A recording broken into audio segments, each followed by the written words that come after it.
It's 3 to 4 feet taller than reality. Its ropes are red, white, and blue. Its platform is blank stretched canvas. They say it's built for a man. There's room for my competitors and I. There's corners and centers, punches and knockouts, blood, sweat, and tears. Entrepreneurship is a boxing match. But we, the women, know how to stay light on our feet.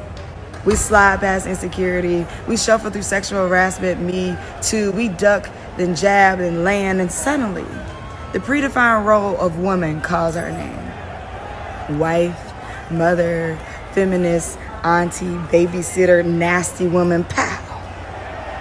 Right in the kisser. I fall. Face against platform, I heard my ego crack when I realized that my male competitor has more mirrors in his dressing room. You're a woman. This is not your place. The referee counts down. You don't belong here.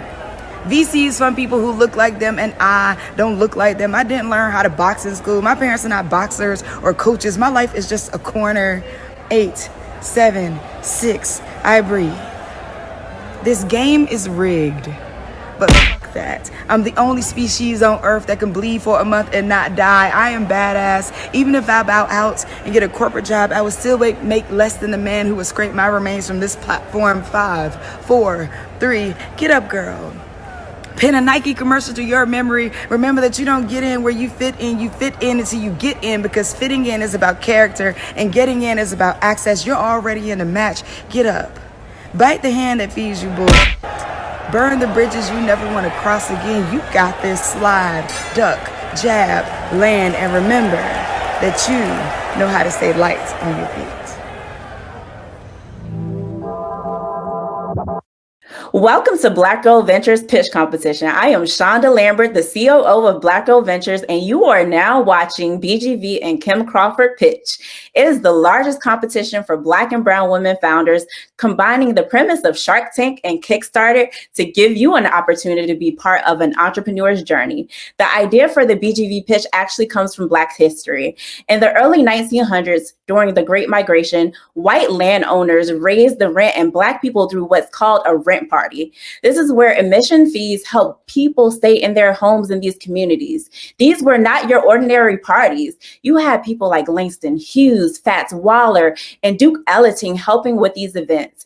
Now here we are, our ancestors' wildest dreams, providing access to capital through community. You will watch 8 awesome women pitch their businesses to a set of judges. Each participant gets 3 minutes to pitch, and the judges do not determine the winner. You hold the power. You will vote for your favorite pitch at www.sheraised.com, and participants will win a mix of capital from the audience, you, capital from our sponsors, and the BGV Startup Package, which includes access to an accountant, business coaching, Salesforce Essentials, and Google Cloud credits, HubSpot for startups, and so much more. We are so excited.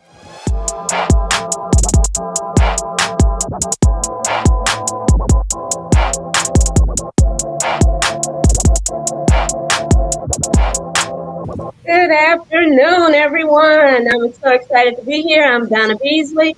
I am with the Zoom Kids Book. I'm a publisher, and we're creating diversity in children's books. And one fun fact about me is that I am writing an adventure novel. All right.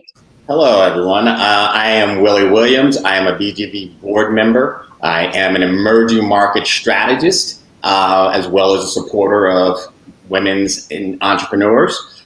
Fun fact about me, this is my second COVID epidemic. Ooh, what was the first? I was in Hong Kong for the first one.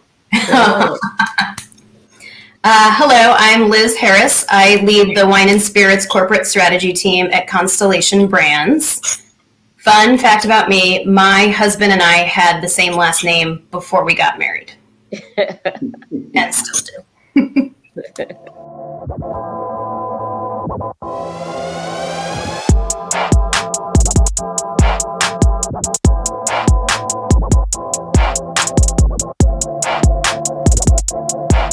BGV Pitch is the largest pitch competition for Black and brown women founders.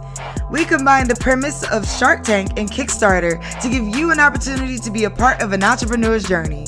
Vote for your favorite pitch by visiting www.sheraise.com, select a city, enter the donation for the pitches you love, and don't forget to leave feedback and or hype comments for our founders.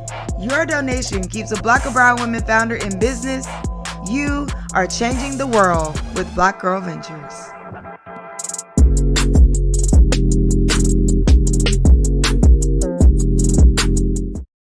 I want to start off with a question. Do you know who the second largest polluter in the world is? If you don't, that's fine. I didn't know until 2015 when I was diagnosed with biotoxin illness. But you may be interested to know that the trends in the clothes that you're wearing on your back may be killing you and also harming the environment. Let me explain. It's due to overproduction and fast fashion. We are creating way too much inventory that often ends up being burned or in landfills. And also overproduction is becoming a contributor to marginalizing communities, exploiting Black labor, exploiting Black bodies, and also exploiting Black trends and creativity. But what if we could do fashion different? That's the thought and idea that came to mind when I launched my brand, Vertical Activewear. As a slow fashion brand made on demand from recycled plastic bottles, plant-based materials, we're inclusively made, we're consciously manufactured, and we are mindfully shipped for low, moderate, and high impact sports so that you can look good, feel good, and do good.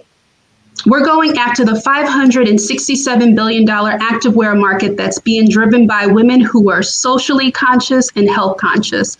And we're really doing that by putting eco first, while also focusing on size inclusivity and sport inclusivity, something our competition just isn't doing. Our idea is simple and radical, right? So you go online to our website and you place an order, and we cut, sew, and ship your order to you in approximately 10 to 14 business days directly from one of our manufacturing partners. To date, we've raised $35K in funds from friends and family, angel investors, and also grants like the Be Good Foundation grant from the NAACP and Beyonce. We've seen an increase in traffic since COVID, and we also have a 55% profit margin. We meet our customers online through social media and also grassroots public relations efforts. And though we're direct to consumer, we're having conversations right now about providing our product and service to some of the larger retail companies for their e-commerce departments. Our strategy is led by a robust team of women. We have over 125 years of collective experience in marketing, merchandising, and manufacturing, led by me, the CEO and founder, Tia Robinson. We're looking to raise $150K through donations and funding. And also with that, we'll be able to generate $375K in sales and divert over 100,000 water bottles from out of the oceans. So I ask who's ready to join us in looking good, feeling good, and doing good. Thank you. Thank you. Yeah, so, this is pretty exciting. I'm an activewear wearer, so I was really excited to hear about your company. And tell me a little bit about how you're selling direct to consumers. I know you mentioned social media, but how is that turning out in terms of, generating revenue on a monthly basis? So we've been reaching out to our customers, focusing on social media in a few ways, right? So getting out to our customers and growing our email list, right, is first and foremost. So one, we've been talking to people, just letting them know who we are and what it is that we do, right? And also incentivizing them to come to the website, get a discount coupon, and try the product, right? We also are reaching out to them just to be able to introduce new styles and new sizes and colors and things of that sort. So drumming up that excitement when we're dropping a new look. And then we're also educating our social media audience in terms of what fast fashion is versus what slow fashion is. And it's definitely resonating in terms of people having an aha moment about being able to buy sustainable apparel. So we've been working from a social media standpoint to really deliver those points, and also working on doing things such as like IG takeovers, and also PR efforts, being able to push those to get coverage in some publications, blogs, and get mentions through influencers. And so it's been doing good to date. Tia, thank you for your presentation. That was great. Thank you. With regards to your future, do you see the bigger market for you and your company as the eco-friendly community or the athletic wear community? They seem to kind of overlap a bit, but it seems like a great opportunity. Actually, both. So definitely focusing on eco from an athletic standpoint. I was the type of person, I worked out 6 days a week. Definitely prior to me getting the diagnosis of biotoxin illness. And so active lifestyle has always been something that's super, super important to me. I love active wear. I'm always purchasing it. I wear it when I'm not working out. So definitely focusing on the active wear market. But as we grow, we really want to own this sustainability piece, right? And being able to be a leader to talk about sustainability and to talk about mindful or conscious manufacturing is what I've been calling it. Just in terms of having people start to think about, we don't have to produce apparel in the way that we've been doing it for eons. It's definitely at a cost, and there's definitely a smarter, simplified way of being able to do that. So though we're starting here in the activewear market, definitely see vertical activewear moving and being a leader, a thought leader in the sustainable and conscious manufacturing space. Thank you. I have a question about your fabrics. Is there anything proprietary from a materials standpoint that you either have access to today or have on your radar to develop in the future? Or are you just working off of kind of the base materials that exist in the factory community today? Yeah, right now we're using the innovative fabrics that are coming out and available to the community. So recycled plastic bottles is one, plant-based materials, but then we're also talking to our fabric distributor just in terms of coming up with a fabric that would be exclusive to our brand and what that would look like, right? So we always want to be open to what that new innovation is as it relates to sustainable fabrics, eco-friendly fabrics, and that technology. But we also see ourselves as being able to get in on that innovation as well. And so, yes, conversations are being had to be able to come up with a proprietary fabric specifically for vertical activewear. That's great. Vote for your favorite pitch by visiting www.sheraise.com. Select a city, enter the donation for the pitches you love, and don't forget to leave feedback and or hype comments for our founders.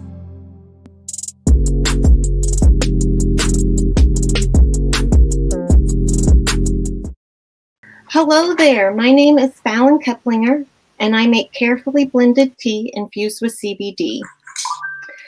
In 2018, my mother suffered a back injury that left her in a great deal of pain. After being prescribed opiates and worried about the side effects, I decided to make her edibles. When she was well enough to go back to work, she needed something to manage the pain and keep her functional. That's when I had the idea for Rose Glow Tea Room. No, I didn't send her to work high. CBD doesn't get you high. Throughout my mom's ordeal, I suffered from anxiety and stress. I know stress can be limiting mentally and physically. People who tend to experience stress at higher rates include ethnic minorities, women, single parents, and the people responsible for their families' healthcare decisions.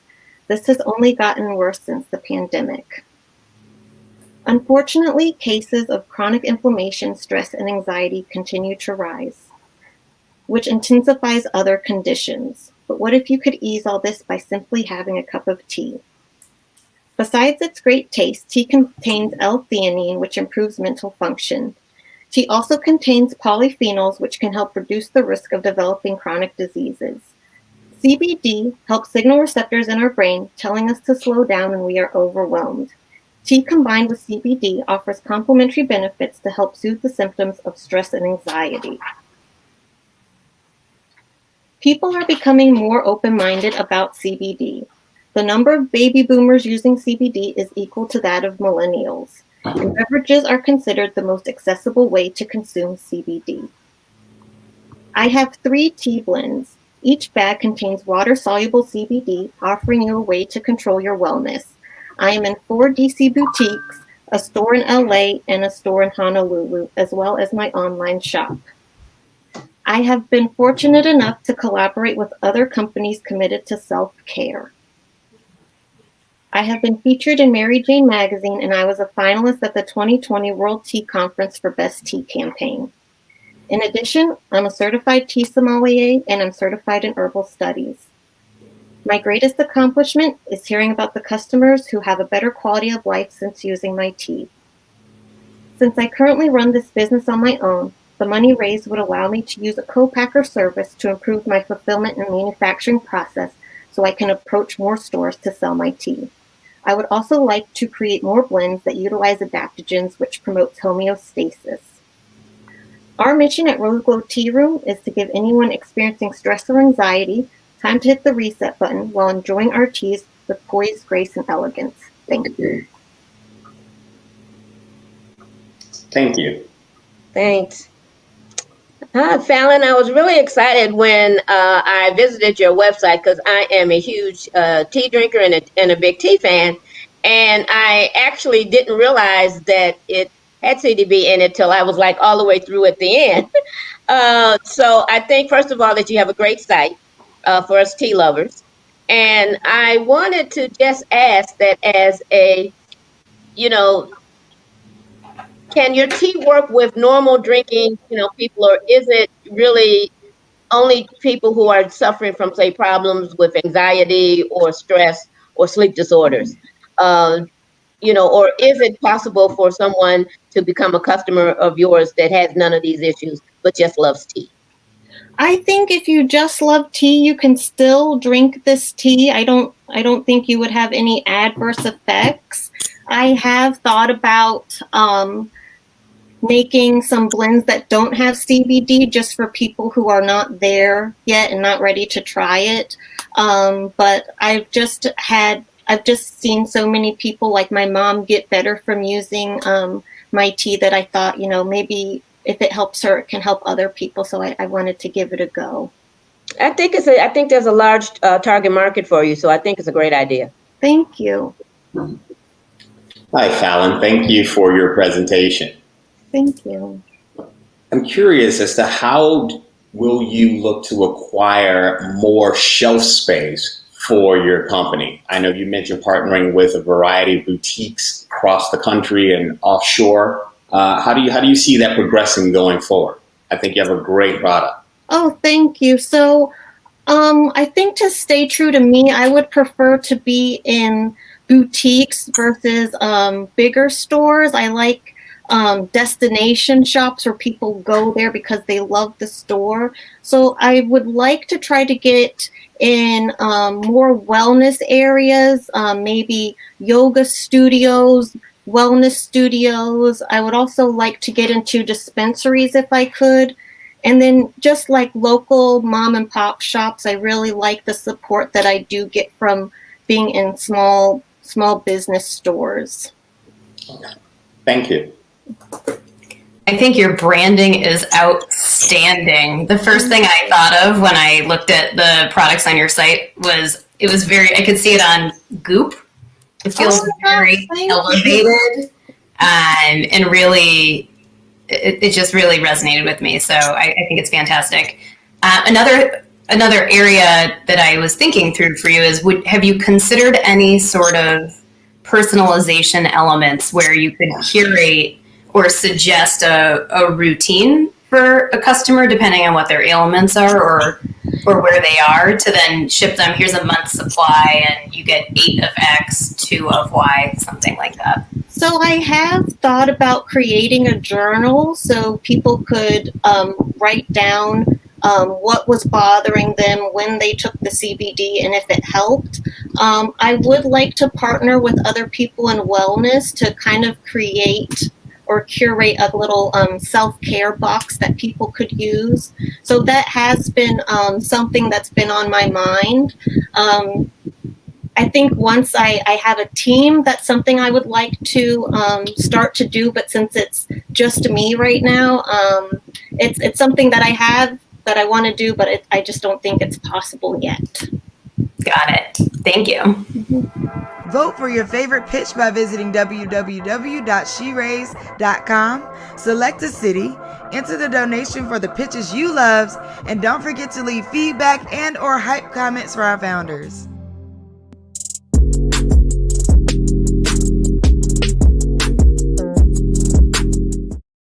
So traveling is a mission in itself, but traveling with kids is like mission impossible. My love for travel is so deep that it carried over to when I became a mother. People would always tell me that I wasn't going to be able to travel like I used to, but I refused to let anything get in the way of showing off my beautiful brand new baby.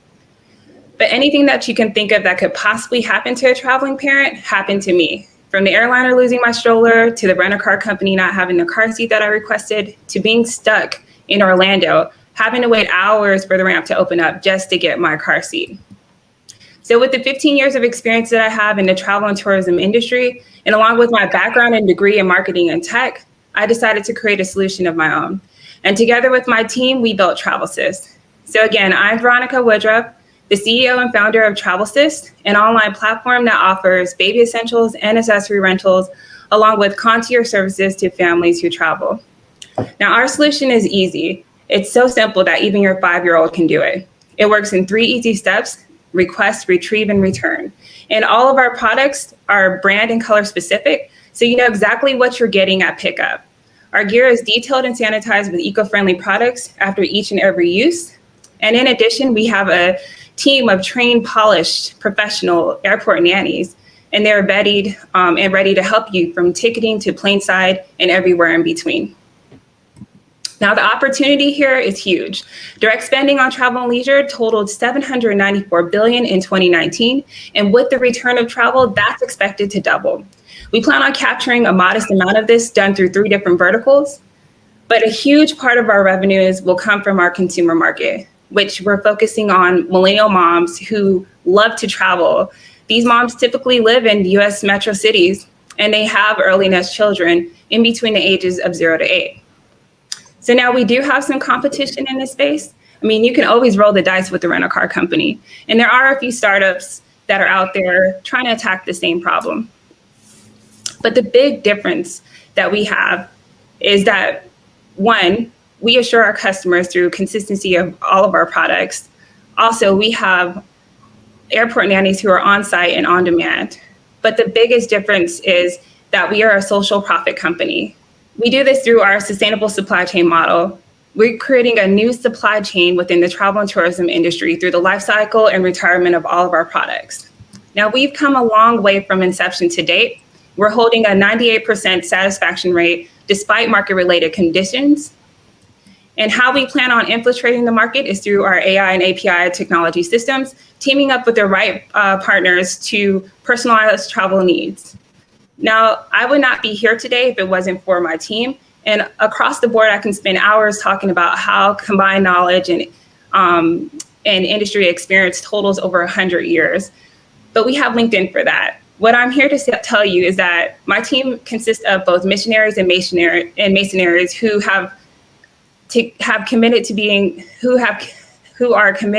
a part of the vision of TravelSys. Thank you for giving me this time. We're hitting the runway and we're getting ready to take off. So thank you very much. All right. Thank you, Veronica. I think this is a great idea, because there are always challenges when people travel. I can't even imagine how hard it is for parents. One of the things I wanted to know is I noticed that on your website, it said that you were only right now in the Atlanta airport. And I wanted to know how long you've been there, and then what is your, your expansion plan? Right. We're right now we're only servicing Atlanta Airport, but we are in final conversations with 2 others. Our plan is to launch out of 4 of the 41,700 airports in the world this year. All right. Thank you, Veronica, for your presentation. I enjoyed it greatly. I'm looking forward to traveling myself. Can you tell me, how do you plan to, you mentioned you're going to go into 2 more of the 47,000 odd airports, but as travel resumes, how do you plan to scale around that? Because it sounds like currently this has been a great opportunity to kind of work out the model, but there's going to be a massive pickup in demand. How do you feel you're going to be ready to handle that, and how will you handle that? So we plan on handling that through strategic partnerships. Okay. And these are strategic partnerships with corporate partners. Thank you. I think this is a really interesting idea. I'm curious to know a little bit more about how you're thinking about pricing and what you're doing right now to determine how much you'll charge for your services. So we're in operation right now, and the prices for our products range between $15 and $30. Our concierge services average $30 per hour. And are you setting a margin target for yourself and then just taking the cost and marking up, or how are you thinking about the value that you're offering your customers?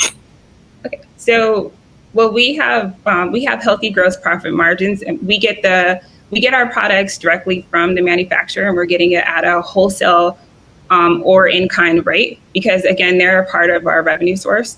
And so with that, we're only using those products up to 365 days of use. By that time, we already had, we would have already made back our investment, over the amount of times. And then at the same time, while our customers are renting out our product, they also have the option of buying it.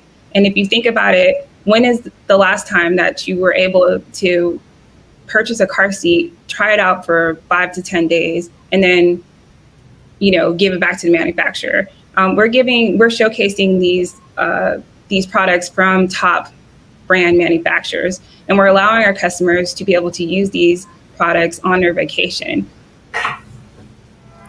Vote for your favorite pitch by visiting www.sheraise.com.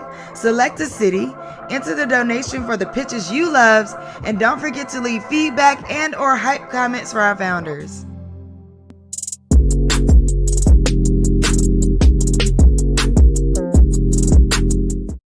So I'm Paris, and I'm the founder of Picky Eaters. I'm a mother of 3, and my business was inspired by my oldest daughter. Growing up, all she wanted was fried nuggets, pizza, and junk food.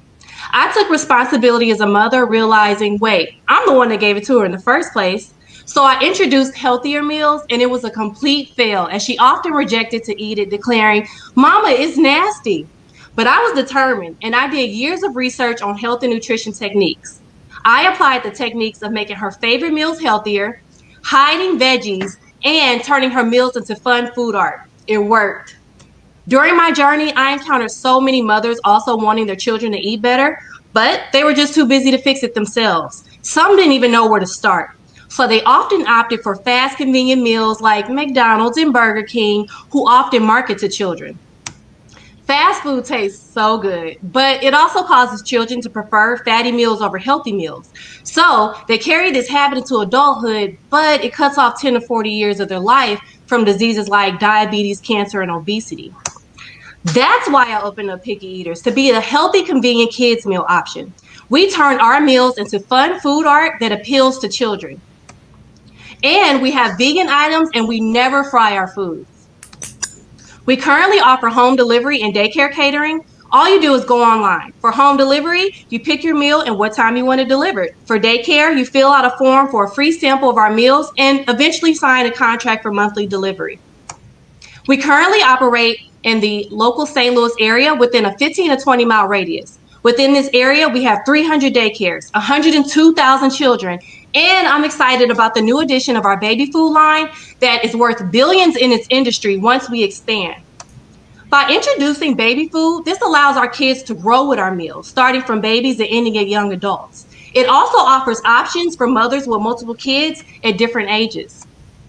Other places that mothers shop for fast, convenient meals could be Whole Foods that has frozen healthy kid meals, or drive-thrus like the Panera Bread Company. I have an amazing local team that I work with, and combine their professionals in the kid and health food industry. By the end of this year, I plan to have contracts with at least 20 daycares, have our fresh local baby food launched, and begin the process of planning Picky Eaters Kids Cafe.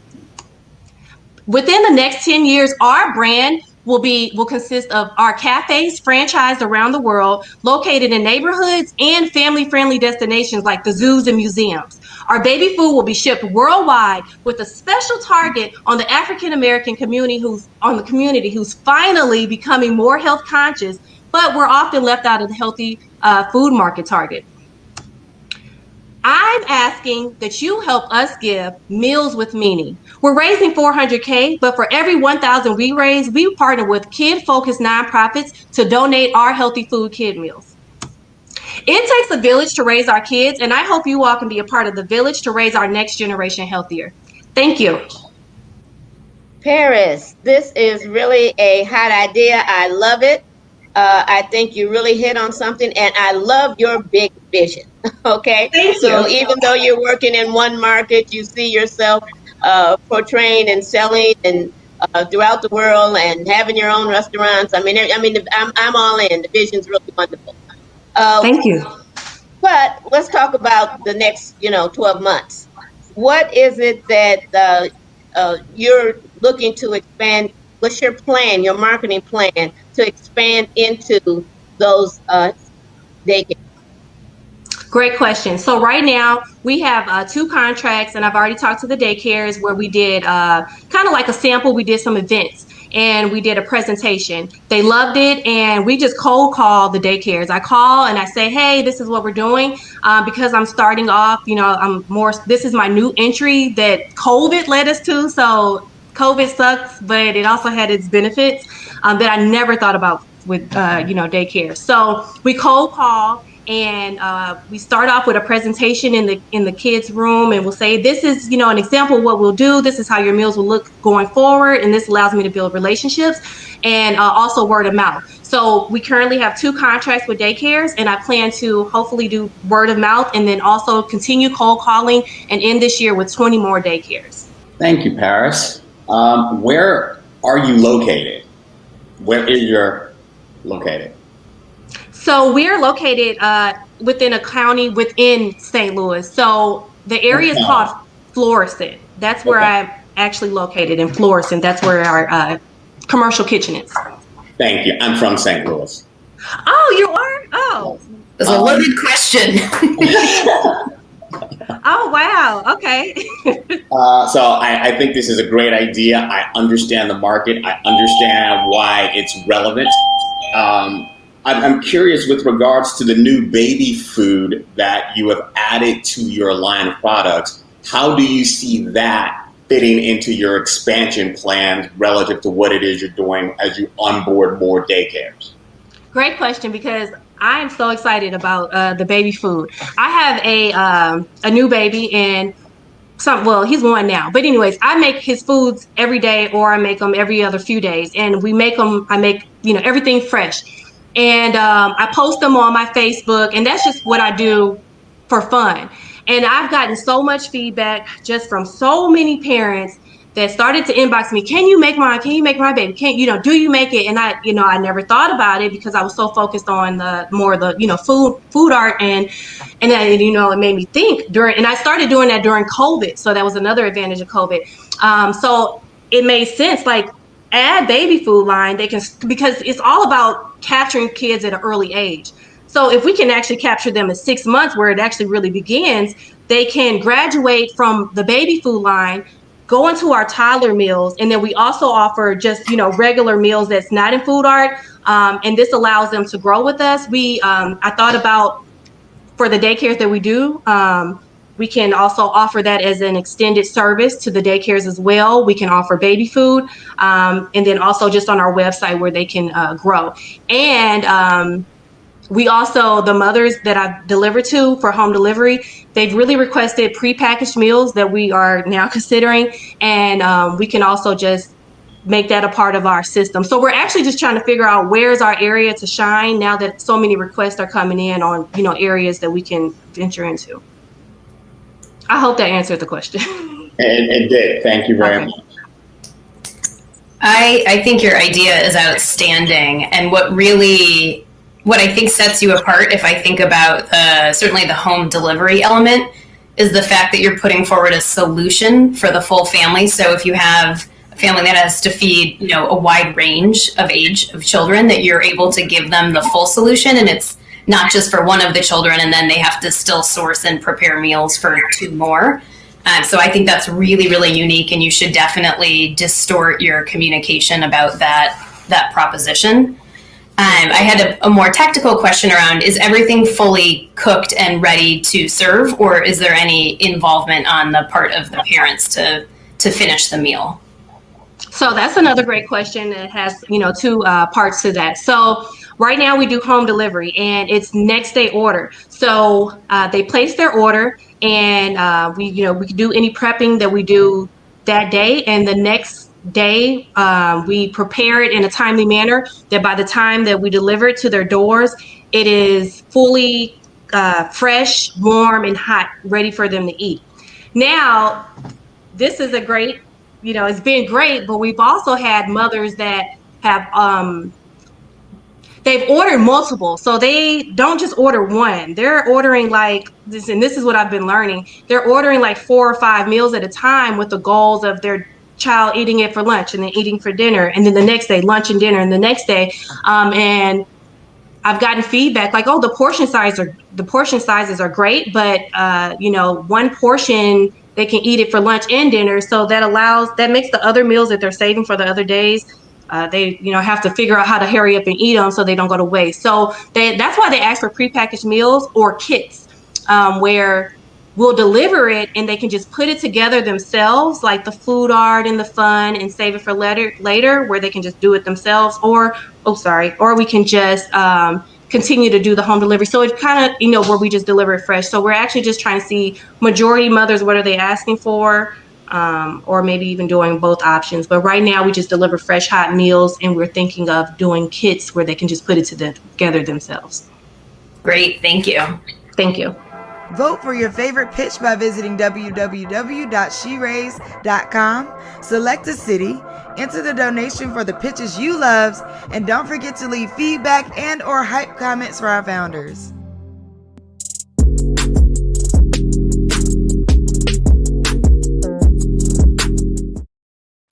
Hi, I'm Mitch Gilbert and I'm the CEO of Oya Femtech Apparel.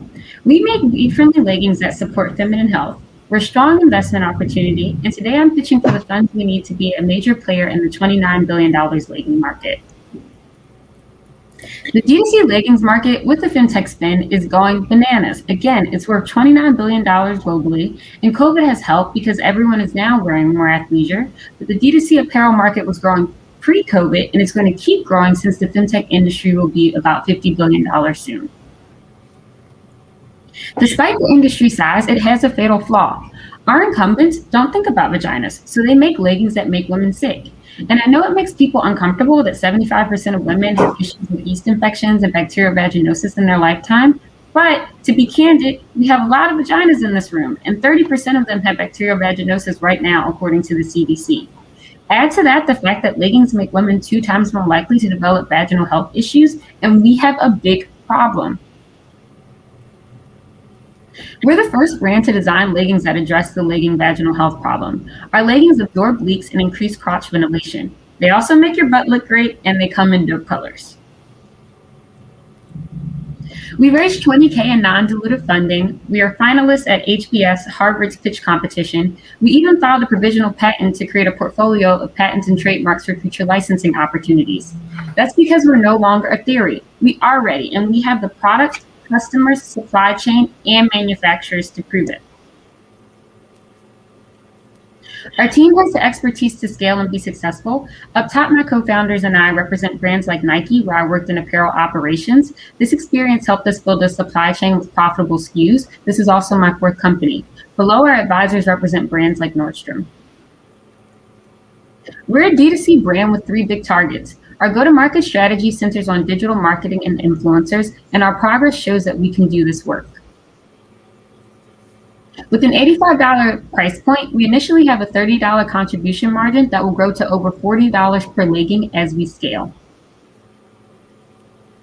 Early revenue proves that we're a strong opportunity. In month 1, we had a 5x return on ad spend, and evangelicals began singing our praises because we're addressing needs that our incumbents ignore. We have traction and a plan. We seek $600K to continue to improve the product, send to OBGYNs for endorsements, do marketing and PR, and produce more SKUs. We're winning already because the market is highly fragmented, it's growing, and women want our product. There's so many comparables out there like Spanx, Binks, and Carbon 38 who are making 8 to 9 figures of revenue each year because of their women empowering apparel. So with that, come join our legging revolution, and thank you for your time.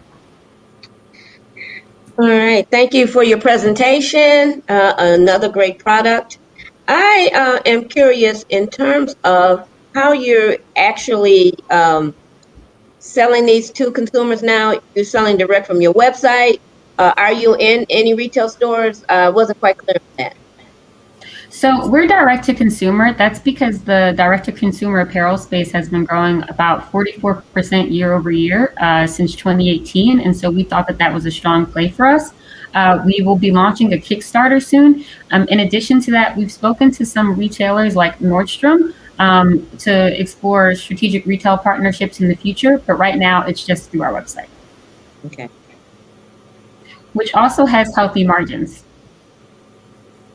Yeah, I did like your margins. We're trying. Mitch, thank you very much for your presentation. As someone who, as a male who enjoys working out, I know the importance of quality apparel, so I can't even imagine how important it is for women. What other partners have you considered beyond the retail space in order to get your name and your brand out there? Because I definitely, real apparel that works well is definitely, I buy it. So I know women are going to love it.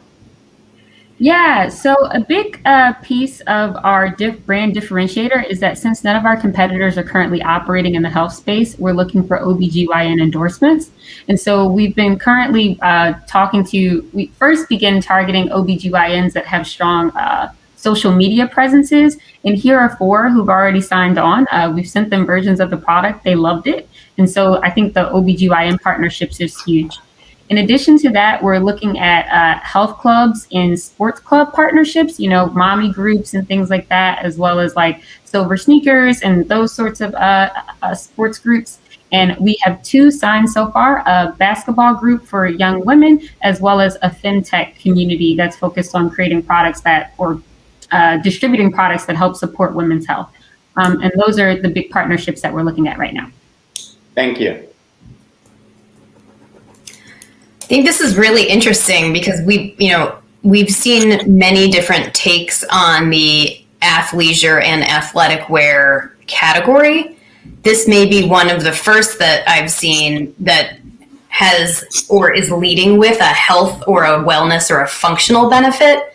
And I'm curious to know how you're thinking about, will that sort of be the umbrella or the platform of your positioning? And then, by the way, it happens to be that it's healthy and we're prioritizing the medical benefit, and it is leisure wear and it is functional? Or would you ever invert that to say we're a lifestyle brand that has this added feature? So I was just kind of playing through the paradigm in my head, and I'm curious to know, are you going to firmly root in and begin with the functional benefit you offer. And then today you're offering leggings, and maybe in the future there's a whole other category of business that you could lean into.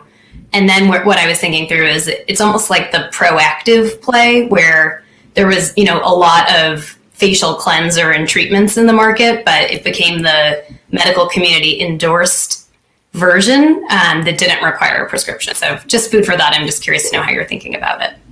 Yeah, proactive, and even Listerine, which created a category essentially for a wellness product where they were like, bad breath is bad. Doctors agree it's bad, so here, go buy this product. And to the first part of the question, our product is not high fashion or trendy. It's technical, and it serves a very specific market. Specifically, these three demographics of women who are not really addressed by our target customers. They're mostly ignored, including recent moms, menopausal women, and women runners. Our product roadmap, therefore, unlike our competitors, will not depend on like numerous SKUs and color waves and necessarily a lot of seasonality, but more so on developing convenient solutions like a luxe legging that eats cellulite, bike shorts for the spring, and eventually underwear, really driving home that health component. We think that that's a strong position for us because fintech is beginning to pick up. So by 2025, it's going to be a $50 billion industry. And we essentially want to ride this wave because we see that that's where the market is going.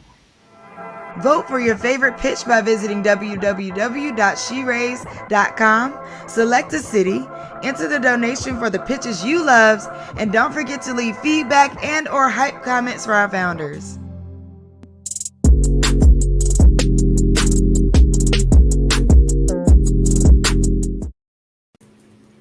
%60 of Americans have a chronic disease, and 40% have 2 or more. The average doctor visit is just 16 minutes. I've been rushed out of the office, and so have all of my friends. And women, BIPOC, and LGBT patients are more likely to have a hostile, dismissive, and negative encounters. I'm Candy Reddick, founder and CEO of Mindful Maroon, a tech-enabled platform that makes it fast and easy to discover radically inclusive, culturally competent, and high-quality holistic healthcare. 1 in 3 Americans are already trying holistic healthcare.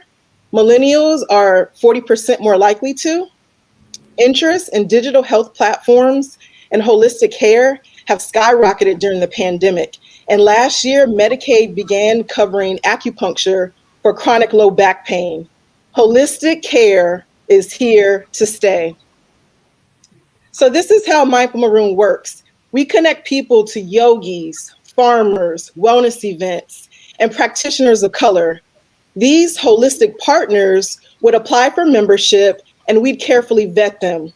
Seekers, those looking for the practitioners, would select their preferences, then browse results, and pick the perfect match for them, just like Airbnb and StyleSeat. So here's a member's profile page with clean design and all the bells and whistles. We go in real deep, and a person can apply 15 tags to find the perfect match. Membership is free for holistic partners and seekers, and we earn a 15% commission when practitioners are booked. Also on listing fees, community memberships, e-commerce, and revenue sharing with partners. We launched in 2020, and even though we're in a pandemic, 85 people came out in real life to support us. And we're currently onboarding 125 holistic practitioners, and they're going through a 4-point vetting process. Our go-to-market strategy includes partnering with associations and corporate wellness partners. And we already have a partnership with a co-working space with 300 members and a holistic wellness center. At $18 billion, the holistic practitioner market is huge. Unlike our competitors, we're user-friendly. We offer reviews and ratings, direct messaging, and better features, which means better matches. And we donate a percentage of proceeds to provide free wellness services for BIPOC. My team is ready to bring holistic healthcare to BIPOC. We just need support. So we're asking for $250,000 to grow the platform and build more partnerships and attract users. And I'm so grateful to be here. And thank you for supporting and listening. And we hope that you will get on board so we can bring holistic healthcare to more people. Thank you. All right, Candy, great presentation and really good need for what you're trying to do. Healthcare is, of course, the first wealth, and anything that can support that is, always worth investing in. So I'm always interested in, marketing. I mean, what is your plan? It was a little vague. So I want you just to tell me a little more about your plan over the next 12 months to actually drive traffic to the platform and therefore drive membership so that you can generate revenue. So basically, what's your revenue generating plan? So one way is to continue pursuing high impact partnerships.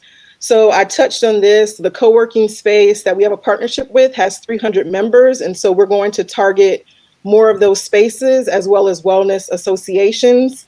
So think about the Black Chiropractic Association, the Latinx Chiropractic Association, massage, Reiki, yoga. So every modality, which is also called a specialty or practice, has a related association. So we're going to aggressively target those, as well as launch Facebook and Instagram ads, because we have people very interested, and that's how a lot of people have found us. And so we're really excited about just expanding those efforts. And in the next few months, we'll be launching a crowdfunding campaign, which will help us accomplish more.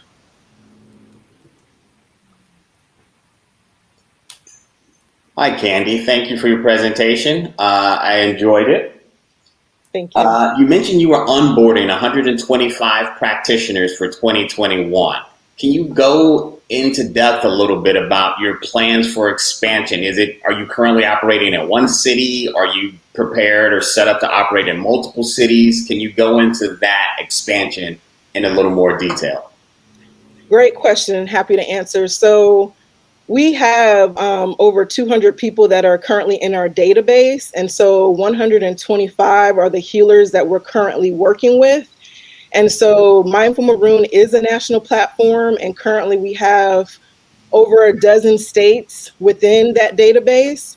And so what the onboarding process looks like is essentially doing background checks, making sure people, we verify their credentials where applicable, as well as checking their references, because we want to make sure people are staying safe. And I just want to be clear that some modalities are a little more open, but when it comes to body work like massage and chiropractors, things like that, definitely there's licensure involved, and we will make sure that they have the credentials that they need. Okay, thank you. Sure. I love this idea and the concept of offering access and giving people the right set of information to make decisions around what type of care they are seeking, and making sure up front that they are going to feel welcomed and have a strong relationship with their practitioner. I think anything that can help bring that forward and earlier in someone's healing journey is wonderful. I did have similar questions to Donna and Willie, both asked and answered already.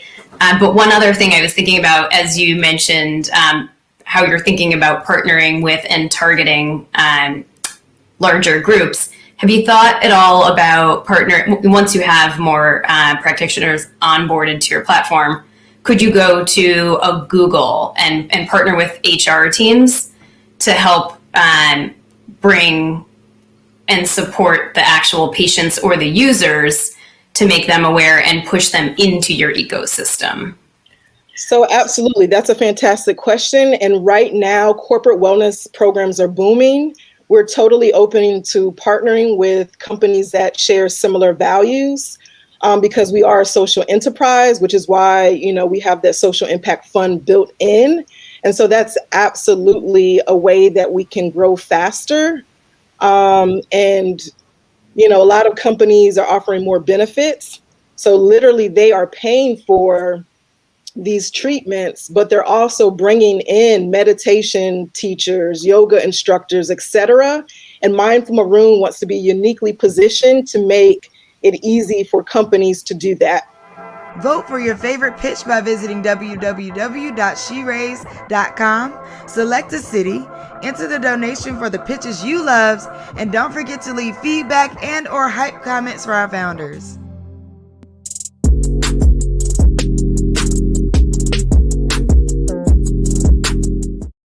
So did you know that women are twice as likely as men to develop a major episode of depression or PTSD?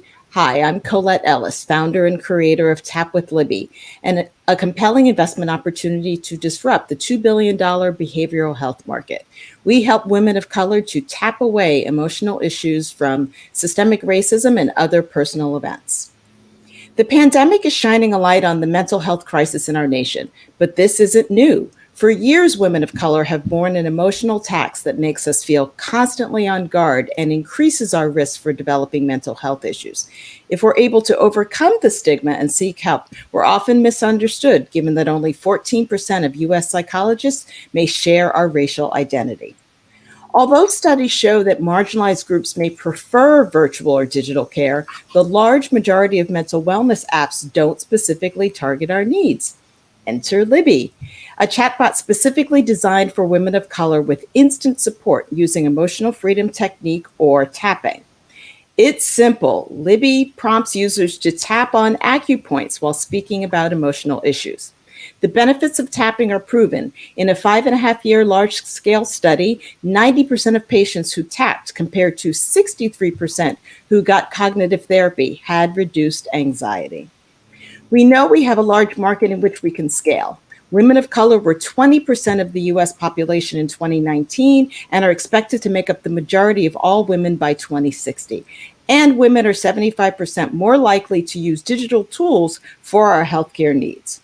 So you may have heard the phrase, our issues are in our tissues. That means we store emotions in our bodies. The main differentiating point here is that Libby encourages a somatic healing approach that includes the body, not just the mind, to help reduce stress and anxiety. Since launching our beta test last month, Libby has already had hundreds of interactions. We'll continue to acquire users and customers through our social network of over 8,000 followers and collaborations with BIPOC networks.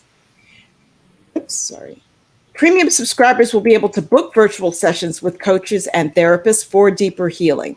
Relationships with inclusive therapists and melanin and mental health will help fill the practitioner marketplace. We'll also leverage relationships to gain corporate clients.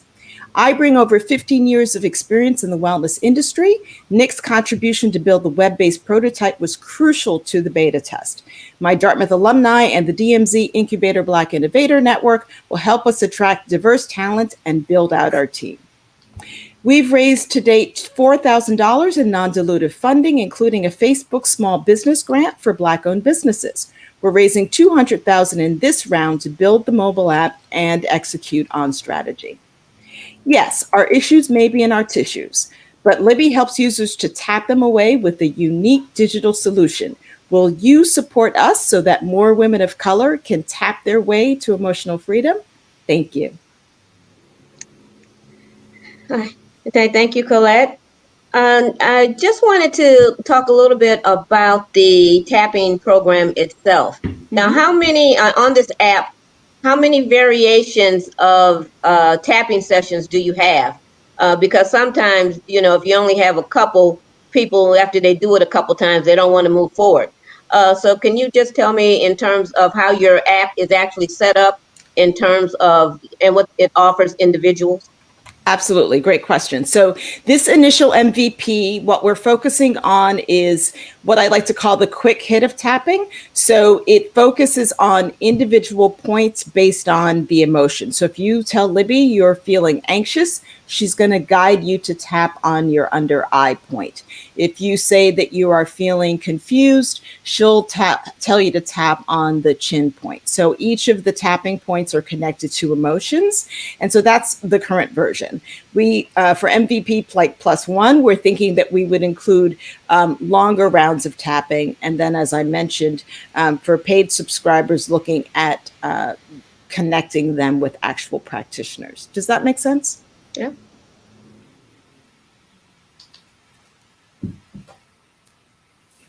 Willie, you're on mute. Tisk tisk. It was either that or the doorbell. Colette, thank you very much for your presentation. I enjoyed it. Can you go a little more into, how this tapping methodology sets you and your company apart with regards to the methods you're using to improve women's health? Absolutely. Another great question. So we know that we're not the only mental health chatbot in the marketplace, but focusing on tapping versus most of the other ones focus on what's called CBT or cognitive-based therapy. And so when I mentioned earlier that concept of a somatic approach, which includes healing. So if you think about things like breath work and things like tapping, these are ways that we engage not just our minds, but our bodies in healing. So it has definitely been shown that that can be more helpful. That's not to say that anything against CBT. It's actually a way of including things like neuro-linguistic programming, energy work, because you're actually speaking about your issue as you tap it. And when I work with clients individually, they tell me that sense of not only talking about the issue and then tapping on it, they really start to feel the change because it changes your energy systems. These are meridians, without getting into too much detail. So you can really feel the difference. And that study that I mentioned, for many people, after just 3 tapping sessions, they started to notice that difference in their stress and anxiety. Thank you. Mm-hmm. I have a question around the treatment or the functionality. Is it a holistic program or regimen that you adhere to, or is it directly in response to an event or a circumstance someone is experiencing? Great. Another question. Time, or is it a program or a regimen that you follow? Actually, it can be both. So what we're doing with Libby is, again, as I mentioned, this sense of quick hit. We're all bringing the workplace into our homes, right, on Zoom. So something happens on that last Zoom call, you need to tap through that issue, right? So Libby can be that quick hit of tapping. When sessions are with other practitioners or coaches or therapists, right, then you have that opportunity to dive deeper. That was when I mentioned about deeper healing. When I'm doing a tapping session with a client, I ask a number of questions. What happened? What does this remind you of? When have you felt like this before? And we use those responses as the actual tapping script. So again, with later versions of Libby, we'll be able to replicate some of that. And then for the full deeper healing, it will be referring people to practitioners. Wonderful. Thank you. Mm-hmm. Vote for your favorite pitch by visiting www.sheraise.com. Select a city, enter the donation for the pitches you loved, and don't forget to leave feedback and or hype comments for our founders.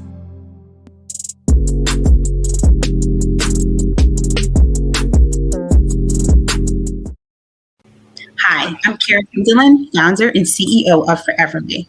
Question: what do you do when someone you care about loses a loved one? Well, over a month's time, I was met with death in 3 instances. I lost my grandmother, one of my best friends lost her mother-in-law, and my brother's friend experienced a miscarriage and lost her husband and dog in a car accident. I was overwhelmed with my own grief, and as an onlooker, I wanted to be helpful, but it was so challenging to determine the best course of action. With nearly 3 million people dying every day in the US, death is happening all around us. And 60% of people struggle to determine what to do for somebody grieving. So they choose the socially acceptable option and spend about $80 on flowers. But what if I told you that you could spend that $80 in a more impactful way? The solution, a Foreverly registry. A Foreverly registry List things you need in order to manage life while coping with grief. And like a baby registry, people can fulfill needs from the list. It's easy. First, add items such as food delivery or home cleaning services. Share the link with family and friends, both near and far, and recipients can view it and make a purchase. We drive selfless women to create registries by capturing them on social media, the primary channel they use to stay connected to the people they love. And network effects fuels our user acquisition. Today, the Foreverly Registry generates revenue through a one-time onboarding fee and revenue sharing model with merchants, and soon a fee on donations toward crowdfunded items such as massages or counseling. Our competitors focus on gifting across a variety of occasions, but Foreverly is differentiated by leading in the end-of-life space with exclusive partnerships and a vertical strategy. While we're pre-revenue today, we're so excited at our beta's launch. We have hundreds of users asking for new products that we're in the process of adding. We're running a pilot program with funeral video streaming providers to have the Foreverly Registry serve as an add-on. And we're partnering with a senior living facilities platform to test a new acquisition strategy. From expanding partnerships with funeral homes to launching our concierge service, Foreverly will own the end-to-end journey of death-related moments, such as pre-planning arrangements and managing the aftermath. With marketing and tech expertise across an array of areas, this is the team that's going to make it happen. And on a personal note, my experience as a hospice volunteer further inspires me to help people find peace amidst pain. So I invite you to my vision. My team is seeking $250K to hit the ground running. Please join us as we help people receive the space to heal. Thank you. Thank you, Kiara. Nice presentation. One of the things I really love about your market is that it's really large and easy to reach. I mean, you're talking near funeral homes and, senior buildings and, all of that. It's a really great built-in audience for your market. And another thing I thought as you were presenting is also the emergency market. I think about what happened in Houston. My cousins were in Houston. They're part of the tragedy that was going on down there. And what do? I'm in Chicago. What can I do to help? The same thing could be applied in, tragic situations as well. So I think what you're doing is really great. One question that I had in terms of you getting started, this being a startup, in your beta testing, are you generating revenue or what's the goal of the beta test? Yeah, we've been focused on the user experience. What we note about the end of life and death care space is that a level of compassion and sensitivity is extremely important. So we've really been laser focused on making sure our user experience is top notch. Now, as we continue to collect feedback, as more and more people use the product, what we're learning is that people want help with suggestions. People want an interface that's super easy to share. So to answer your question, we're really, really focused on the user experience, but the goal, of course, is to generate revenue from the registry. Thank you, Kiara. Great presentation. I love this idea. Several things stood out to me. Kind of a tag on to that question with regards to revenue generation. I know you're focused on the user experience, but where do you see the revenue being generated and how scalable do you see this idea? Sure. So if you just take a look at this slide, our goal is to capture just 1% of deaths in the US. On average, what we're finding is that a basket size runs about $300 and we take an average commission of 7%. Now, making over $500,000 on the Foreverly Registry is what's going to power our next development on our roadmap. I recognize today this registry is just a piece of what we want to build. In thinking broader, what I found was capturing people to pre-plan for their funerals or arrangements is really hard to do. People don't want to do it. But if I can meet you where you are, given that we're all likely supporting someone who's going through grief, I can capture you into my funnel and continue to bring you along the journey with marketing, targeting, and the like. Does that help to answer your question? It does. Thank you very much. I was actually going to ask you about what other products or platforms or life stage elements you had on your radar, and you beat me to it a little bit by outlining, getting people to start planning and thinking ahead. What does good look like for you? If you look ahead and, just assume wild success with your idea, what would your exit be? And you look back on the last 10 years and you say, wow, I've done X and Y and Z and Foreverly looks like this. How would you describe that? I love that question. My goal is to become a publicly traded company. When you think about our life moments, having a baby, buying a home, planning a wedding, there are brands associated with that. But when you think about death, at least to my knowledge today, there's no brand that comes to mind. So there's this balance between creating a brand that people can trust, along with providing help with people that can last for eons. My biggest fear is that somehow immortality becomes a thing. But outside of that, my goal is that when you think of death, you think of Foreverly. It's not this discomfort you have around how do you support someone? Where do I start with a funeral planning? What do I do to make sure my kids are set up for success? It's let me go to Foreverly because I was exposed to it. I realized it's been a great experience. And this is something I can pass on to generations to come. That is wonderful. Thank you. Thank you. Vote for your favorite pitch by visiting www.sheraise.com. Select a city, enter the donation for the pitches you love, and don't forget to leave feedback and or hype comments for our founders. I just want to say to all of the women who presented today, you just really did an outstanding job. Your products are really exciting. Every single one of them has a solid market to pursue, and that's exciting. And I just want to add that as you look forward in building your businesses, that you focus in on looking at goals you can meet, on a quarterly basis. So you're not trying to project like way out, trying, what I'm going to actually be doing 5 years from now. Focus on what can I do today and this quarter to move my business forward. And every day and every quarter, you'll be moving ahead and gaining ground in developing and building your business. I like to say thank you to everyone who presented today. It's unique that all the women who pitched today found something very personal to them and they addressed a need that they experienced. And I think that really enhanced the businesses they're looking to build. I would add that for those who are looking to build businesses, to think what happens if this really goes well. And therefore you will have to come up with a methodology to scale, grow, and address different markets that might not necessarily be your initial intentional market because the products are so good.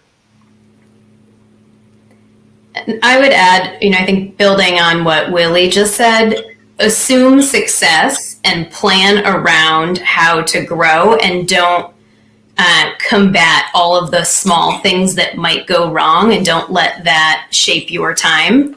I can certainly attest to, given each of the business ideas we heard today, there is a material need and opportunity. And I was personally very inspired to see the convergence of community, connectivity, and self-care that came through in all of these ideas. So congratulations to all of you. Thank you for letting me be part of this. I can't wait to look back and be so proud of seeing you in your early days and knowing that, there's so much success ahead of you. This has been another Black Girl Ventures pitch competition. It was amazing. The energy from the brands, the type of products. The voting is open right now. So you can go over to www.sheraise.com and vote for the founder's pitch that you love the most. The voting will be open over the course of the next week. So make sure you get in there and vote. Thank you so much for joining us. Have a great day. Bye. Thanks for having me. Thank you. BGV Pitch is the largest pitch competition for Black and brown women founders. We combine the premise of Shark Tank and Kickstarter to give you an opportunity to be a part of an entrepreneur's journey. Vote for your favorite pitch by visiting www.sheraise.com. Select a city, enter the donation for the pitches you love, and don't forget to leave feedback and or hype comments for our founders. Your donation keeps a Black or brown woman founder in business. You are changing the world with Black Girl Ventures.